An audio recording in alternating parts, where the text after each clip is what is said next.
So welcome to Louisiana Garden and Family Garden Chat. This is actually the one day you probably can see my clothes. My shirt is supposed to be light gray and I've just been walking around. So this is the one day that I kind of get to sit down and just talk without doing a gardening video per se, but at the same time I get to talk about more so what gardening means to me outside of gardening, like why I've chosen to use gardening as this therapeutical type thing, as opposed to just coming out and growing some stuff. So this is a pear.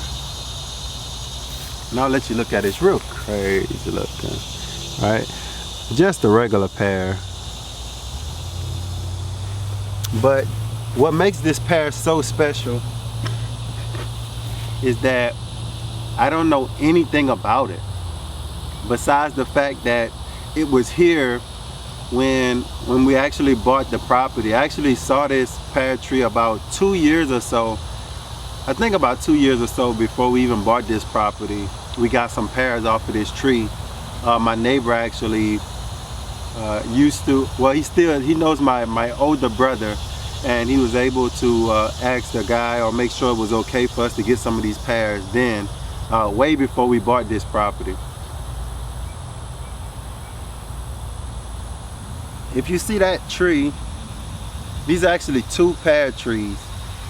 Now every time I sit down for a garden chat, I try to wait until I get the inspiration, and most of the time, like I say, most of the time is actually just from the Bible. And there is a saying, not a saying, but there's a scripture in Deuteronomy chapter 6, somewhere around verse 11 I think it is, and it talked about, the whole chapter talks about just teach your children about me, teach your children my ways, teach them from when they wake up in the morning, tell them about me. When they go to sleep at night, tell them about me.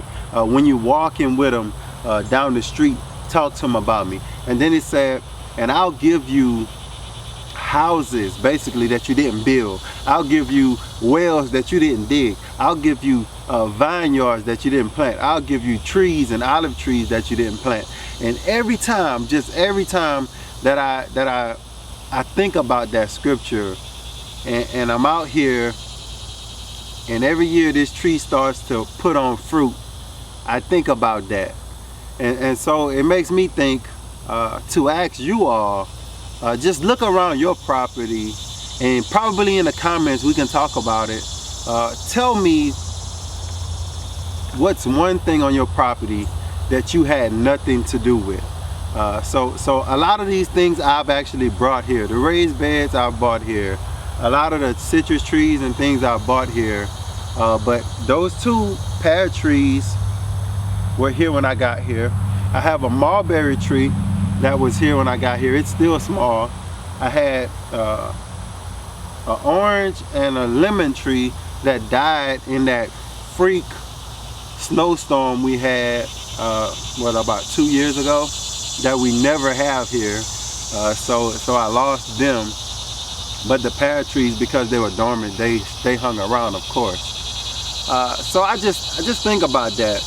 This is not going to be a long garden chat, but I just want you to think about and use today as a day of thanks for all your toiling, like all the gardening and the tilling, or the wood chipping, or the putting down black paper, cardboard, all that stuff. You putting in a lot of work.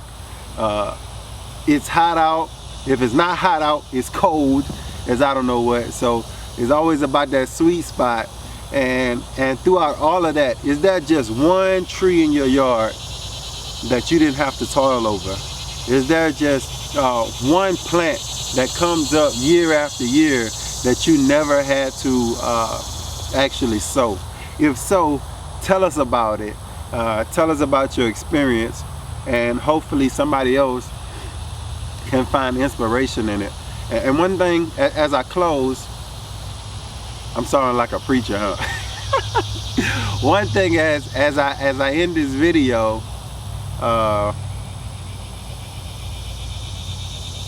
I think about, not only am I benefiting from a tree that somebody else planted, and in my own life, I like to think that somebody else is going to read that same scripture one day, hopefully when I'm long gone away from here, and they're going to sit down amongst this property, amongst all these trees that I've planted, amongst all these volunteer plants that's going to probably be coming up forever, and they're going to say, wow, how was I blessed with such a thing that I didn't even have to do anything for?